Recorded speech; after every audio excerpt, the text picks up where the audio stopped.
ઘન અવસ્થામાં આપણે આગળ વધીએ. પેકિંગ ક્ષમતા, આજનો નવો પોઈન્ટ છે આપણો પેકિંગ ક્ષમતા. તો પેકિંગ ક્ષમતા એટલે શું? તો ક્ષમતા એટલે કેપેસિટી, એફિશિયન્સી. ઇંગ્લિશમાં એને કહેવાય એફિશિયન્સી. તો પેકિંગ એફિશિયન્સી એટલે શું? તો સપોઝ કે કોઈ ઘન લઈએ, સમઘન હોય, સમઘન, અને એમાં તમે કોઈ ગોળાઓ ગોઠવો તો વધારેમાં વધારે શું કરો? તો વધારેમાં વધારે ગોળાઓ સમાઈ શકે અંદર. સમઘનની વાત છે એટલે કે લંબાઈ, ઊંચાઈ, પહોળાઈ બધું સરખું હોય. કોઈ સમઘન લઈએ, આવી રીતે હું ગોળાઓ ગોઠવું તો કઈ રીતે ગોઠવું જેથી વધારેમાં વધારે સારી રીતે ગોળાઓ ગોઠવાઈ શકે. ગોળાઓ એટલે અમુક પરમાણુ ક્યાં તો એને કહેવાય પેકિંગ એફિશિયન્સી. આપણે ગમે એટલી સારી રીતે ગોઠવવાનો ટ્રાય કરીએ છીએ પરંતુ વચ્ચે જગ્યા રહી જાય છે. દેખાય તમને આ જગ્યા રહી જાય છે. તો આ જે જગ્યા રહે છે એને કહેવાય અવકાશ. આપણે શીખી ગયા અવકાશ. અવકાશ શું કહેવાય? છિદ્ર. તો પેકિંગ ક્ષમતા એટલે સમઘનમાં વધુમાં વધુ સારી રીતે પરમાણુ ગોઠવવાની જેથી અવકાશ રહે તેને કહેવાય એની પેકિંગ ક્ષમતા. આપણે જુદા જુદામાં પેકિંગ ક્ષમતા બીસીસી, સાદો ઘન અને એફસીસીમાં પેકિંગ ક્ષમતા શીખવાની છે. સૌપ્રથમ આપણે લઈશું સાદો ઘન. સાદો ઘન શીખતા આપણને સાદો ઘન એટલે આકૃતિ યાદ આવી જાય આવી રીતે. સાદા ઘનમાં કેટલા ખૂણાઓ હોય? 8. 1 2 3 4 5 6 7 8. 8 ખૂણાઓ. ધારો જોઈ લઈએ તો ધારો આ 4 આ 4 આ 4 આ 4 બરાબર. એટલે આ ટોટલ 12 ધારો જોવા મળે. પર્ટિક્યુલર કોઈ એક ધાર લઈએ બરાબર. આ ધારની વાત કરીએ તો ગોળાઓ કેવી રીતે ગોઠવાયેલા છે? તો આકૃતિમાં જોયું કે એક ગોળો આવી રીતે ગોઠવાય. ગોળો એટલે કે નાનો નાનો નહીં હોય, આવી રીતે. બીજો ગોળો આવી રીતે ગોઠવાયેલો છે. ત્રીજો ગોળો આવી ધારની વાત કરીએ છીએ આપણે. તો આ ધાર લઈએ તો એક ગોળો આમ અને આમ ગોઠવાયેલું છે. હવે આપણને ખબર છે કે પહેલા સ્ટાન્ડર્ડમાં 9th સ્ટાન્ડર્ડમાં મળી ગયા કે ગોળાનું ઘનફળ કેટલું હોય? તો 4/3 પાયા ઘન. તો આપણે લીધું ભાઈ ગોળાનું ઘનફળ કેટલું થશે? 4/3 પાયાનો ઘન બરાબર. હવે આપણે એકમ કોષનું કદ જોવો છે તો આપણે સમઘન છે. સમઘનમાં શું હોય? લંબાઈ, પહોળાઈ, ઊંચાઈ ત્રણે સેમ હશે. એટલે કે લંબાઈ એ, પહોળાઈ એ, ઊંચાઈ એ. આ ધારની વાત કરીએ છીએ તો L ગુણ્યા B ગુણ્યા H બધું શું હશે? A. તો શું થશે? A ઘન. હવે શું છે? સૂત્ર છે બધા માટે કોમન સૂત્ર છે પેકિંગ ક્ષમતાનું. એકમ કોષમાં પ્રતિ એકમ કોષની સંખ્યા આપણે શીખી ગયા. તો સમઘનમાં કેવું હતું ભાઈ? 4 ખૂણાઓ ઉપર 8 ખૂણા, 4 ખૂણા ઉપર અને 4 નીચે એટલે ટોટલ 8. અને એક ખૂણો પ્રતિ કેટલા? એક અષ્ટમાંશ ભાગ હતો એટલે કેટલી થતી હતી સંખ્યા? 1. તો એકમ કોષની વાત કરીએ તો પ્રતિ એકમ કોષની સંખ્યા કેટલી હશે? તો 1. પરમાણુનું કદ, પરમાણુ લઈને ગયા છે ગોળાઓ, તો ગોળાઓનું કદ કેટલું હશે? 4/3 પાયા ઘન.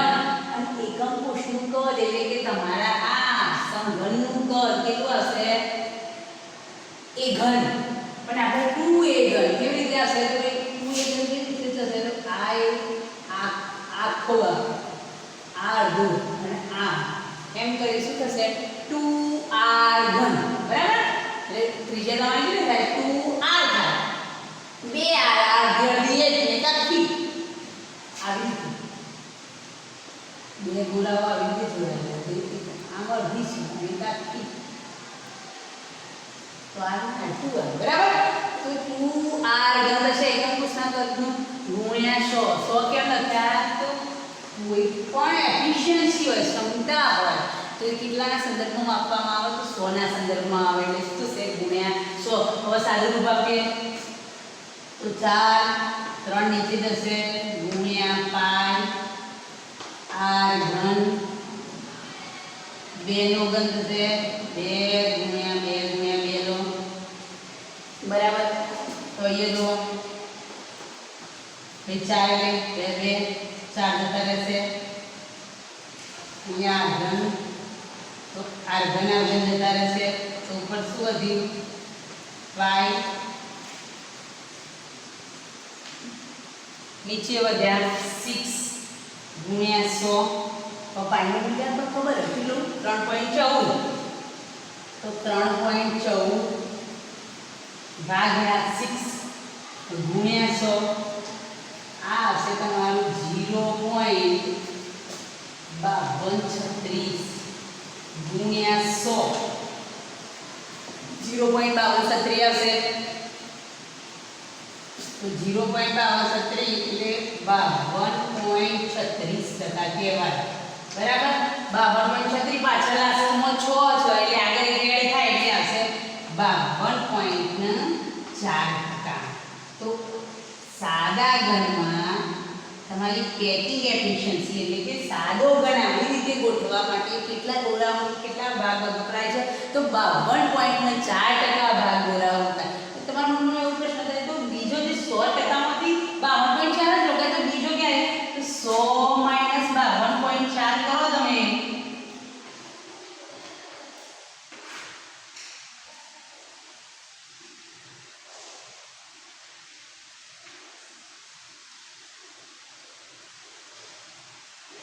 તો જે તમારો 47.6 આટલો ભાગ હોય એ કોણ રોકતો તો આ છિદ્રો તો તમારો 47.6 ભાગમાં શું હશે એ આ ખાલી જગ્યાએ એ ભાગ રોકશે તો ખબર પડી ભાઈ પેકિંગ ક્ષમતા એટલે વધુમાં વધુ સારી રીતે ગોળાઓ ગોઠવાય કેવી રીતે એટલે કેવા પેકિંગ ક્ષમતા સૂત્ર જોયું ભાઈ એકમ કોષમાં પ્રતિ એકમ કોષની સંખ્યા ગુણ્યા પરમાણુનું કદ ભાગ્યા એકમ કોષનું કદ એટલે કે એ ઘન આપણે રકમમાં મુખ્ય પેરામીટર પ્રતિ એકમ કોષ સાદા ઘનમાં 1 હોય પરમાણુનું કદ એટલે કે ગોળાઓનું કદ 4/3 પાઈ r ઘન બધામાં કોમન રહેશે એકમ કોષનું કદ એટલે તમારો a ઘન એટલે આપણે ત્રિજ્યા થાય 2r એટલે લખે 2r નો ઘન સાદું રૂપ આપે તો આવશે 52.36 એટલે કે 52.4%. તો આ હતું સાદા ઘનમાં પેકિંગ ક્ષમતા બરાબર. સ્ક્રીનશોટ લઈ લો પછી આગળ જોઈએ છીએ આપણે.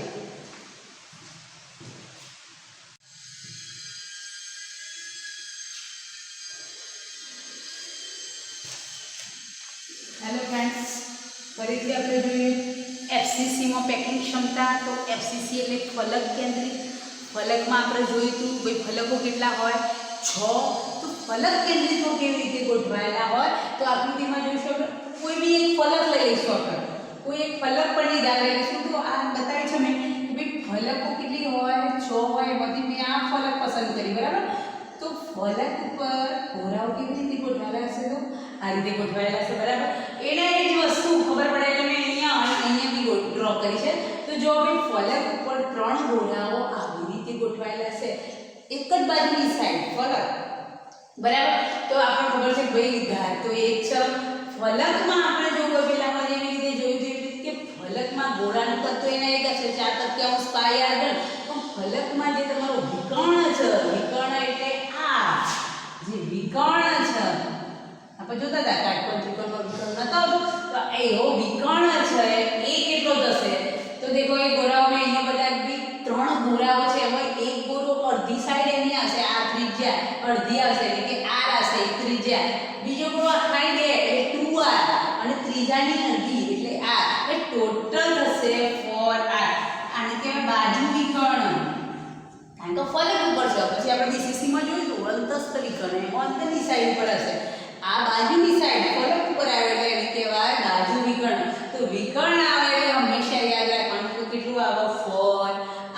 કેવી રીતે આવી ખબર પડી કે 3 ગોળાઓની પહેલી r બીજાની 2 ત્રિજ્યા એટલે 2r અને ત્રીજાની અડધી એટલે r એમ કરી ટોટલ કેટલો હશે વિકર્ણનું મૂલ્ય 4r. હવે આપણે આગળનું આપણે જોવાનું છે ભાઈ સૂત્ર તો એના એ છે તો એના પેરામીટર જે ખૂટતા હોય એ ઘન પેલા શું જોયું હતું ભાઈ લંબાઈ ગુણ્યા પહોળાઈ ગુણ્યા ઊંચાઈ એ ઘન આપણે જોયું હતું. હવે આમાં જોઈશું તો જો આપણે આને અહીંયા દોરીશું તો આ વિકર્ણ છે આપણે તો આપણે આનું મૂલ્ય શોધવું છે. આ વિકર્ણનું તો કાટકોણ ત્રિકોણમાં પાયથાગોરસના પ્રમેય પ્રમાણે આપણે જોઈશું તો ભાઈ AC નો સ્ક્વેર બરાબર AB નો સ્ક્વેર પ્લસ BC નો સ્ક્વેર. તો આ તો આપણા જોડે છે આના આપણે વિકર્ણનું નામ આપ્યું B. યાદ રાખજો વિકર્ણનું નામ આપ્યું B. તો B નો સ્ક્વેર બરાબર A નો સ્ક્વેર અને આધાર B છે તો A નો સ્ક્વેર a સ્ક્વેર કેટલા થયા 2a સ્ક્વેર. તો b બરાબર સ્ક્વેર પરથી કાઢ દઈશું તો આના પર એ જશે √2a. આ બધી ગણતરીની જરૂર નથી આ તમારી સમજણ માટે છે ખાલી આપણે યાદ રાખો b નું મૂલ્ય કેટલું થશે √2a. અને ખબર પડી કેવી રીતે આવ્યું તો ભાઈ આ મૂલ્ય શોધ્યું b બરાબર √2a. હવે આ એ વિકર્ણ પણ આપણને ખબર છે કોઈ વિકર્ણ b હતું એ વિકર્ણ તો b નું મૂલ્ય તો આપણને ખબર છે 4r હતું એ આપણે શોધ્યું 4r બરાબર. તો 4r એ મૂકીશું તો 4r બરાબર √2a. તો a શોધવી હોય આપણે તો a ની કરતા બનાવીએ તો શું આવશે 4r/√2. તો સાદુરૂપ આપીએ ભાઈ √2 બે વખત √2 થાય એટલે 2 થાય તો 2 4 ના 2 ભાગ પડ્યા 2 ગુણ્યા √2 અને r/√2 તો √2 ઉડી જશે એટલે એનું મૂલ્ય આવશે 2√2r. તો આપણે સીધું આ જ રાખવાનું ભાઈ એનું મૂલ્ય આવશે 2√2r બરાબર. b નું મૂલ્ય ખબર પડી √2a. આ ગણતરીની કોઈ જરૂર નથી સીધું યાદ રાખવાનું b બરાબર √2a.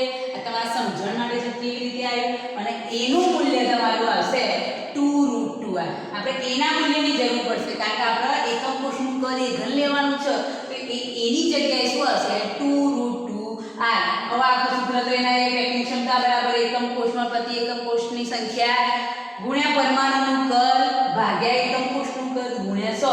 તો પ્રતિ એકમ કોષની FCC નો યાદ કરો FCC એટલે 8 ખૂણા ઉપર 8 ગુણ્યા 1 દશમાંશ એટલે 1 તો કરો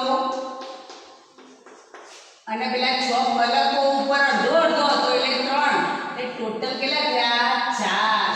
તો FCC માં પ્રતિ એકમ કોષની પરમાણુની સંખ્યા કેટલી હતી 4. તો લખવાનું 4 ગુણ્યા 4 તૃતીયાંશ પાઈ r નો ઘન અપન 2r ઘન. એ ઘનનું મૂલ્ય આગળ કેટલું આવ્યું તો √2√2r. આપણે ઘન કેટલો છે અહીંયા 2√2r આપણે જોયું ભાઈ એનું મૂલ્ય કેટલું છે 2√2r. તો એનું પણ 2√2r એનો ઘન. હવે સાદું રૂપ આપીશું જોજો સાદું રૂપમાં 4 ગુણ્યા પાઈ r ઘન નીચે લઈ લો આ 3 ને 2 નો ઘન એટલે 8 2 ગુણ્યા 2 ગુણ્યા 2 ગુણ્યા √2 અને √2 3 વખત છે ઘન છે એનો ગુણ્યા ઘન. સાદું રૂપ જોતા રહેજો.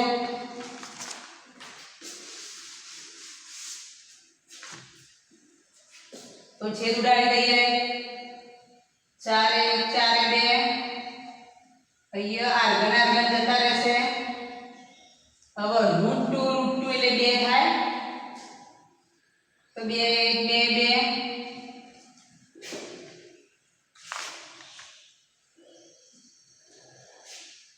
તો ઉપર શું વધે આપણા જોડે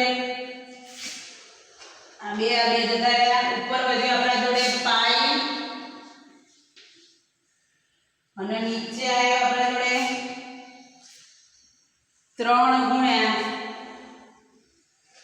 આ 2 થયા એટલે આ 2 ઉડી ગયા ને 3 ગુણ્યા √2 બરાબર. જોઈ લેજો સાદું પાઈ નું મૂલ્ય આપણે ખબર છે ભાઈ 3.14 ગુણ્યા 3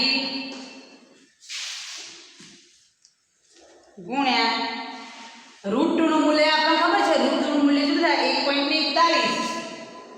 તો 1.41 સાદું રૂપ આવશે તમારું 0. આ 100 મૂકવાના ભૂલવાના નહીં 0.74 ગુણ્યા 100 બરાબર. તો 0.74 ગુણ્યા 100 એટલે તમારો હશે 74%. સૌથી હાઈએસ્ટ ટકાવારી આવશે તમારી બરાબર. તો FCC માં ફલક કેન્દ્રિતમાં જે એકમ પરમાણુ એટલે કે FCC ની રચના આવી રચના મેળવવા માટે કેટલા ગોળાઓની જરૂર પડે તો 74% ગોળાઓની જરૂર પડે. તો બાકીના ગોળા કેટલા તો 100 માંથી 74 બાદ કરો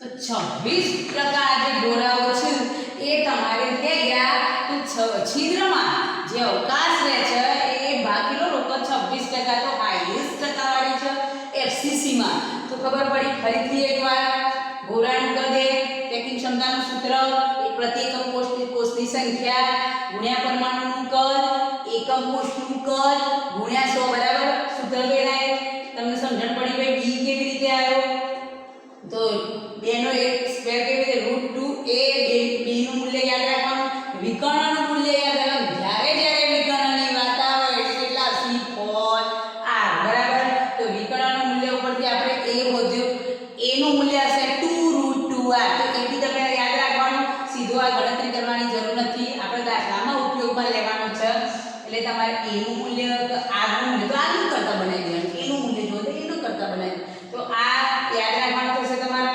પછી આપણે પેરામીટર મૂક્યા તો પ્રતિ એકમ કોષની FCC હોય તો 4 આવે પરમાણુની સંખ્યા ગુણ્યા 4 તૃતીયાંશ પાઈ r ઘન upon 2√2 r નો ઘન સાદું રૂપ આપ્યું તો 74% આયા બરાબર તો FCC માં સૌથી હાઈએસ્ટ પેકિંગ ક્ષમતા છે કેટલી 74% ચલો સ્ક્રીનશોટ લઈ લો પછી છેલ્લો લાસ્ટ વાળો BCC જોઈ લઈએ બરાબર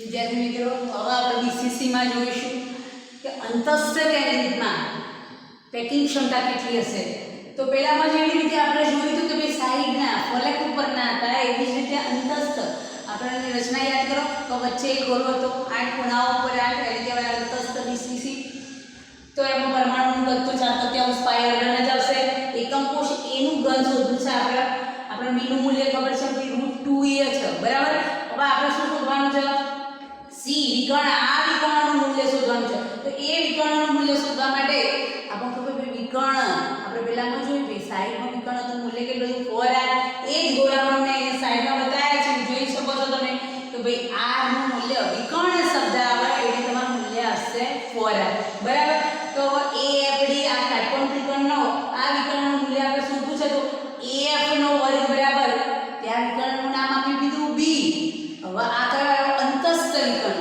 તો અંતસ્થ વિકર્ણનું નામ આપ્યું આપણે c બરાબર તો c નો સ્ક્વેર બરાબર પાયથાગોરસ અહીંયા બી એ જ લાગુ પડશે કે fd નો વર્ગ પ્લસ ad નો વર્ગ એટલે કે b નો વર્ગ પ્લસ a નો સ્ક્વેર b નું મૂલ્ય તો આપણે 2a થાય તો 2a નો સ્ક્વેર પ્લસ a નો સ્ક્વેર તો c નું મૂલ્ય હશે √3a તો આપણે b નું મૂલ્ય ખબર હતી √2a અને 3 નું મૂલ્ય આવ્યું √3a હવે c એટલે તમારો વિકર્ણ એટલે તો 4r તો 4r મૂકીશું c ની જગ્યાએ શું હશે √3a તો r બરાબર 3a/4 તો તમારા a નું મૂલ્ય હશે 4r/√3a સીધું આ યાદ રાખવાનું તો ભઈ r એટલે તમારો √3a/4 એનું મૂલ્ય જોવે છે આપણા સૂત્રમાં એ ઘન જોવે છે એનું મૂલ્ય એટલે 4r/√3 બરાબર હવે આપણું સૂત્ર તો કોમન છે ભાઈ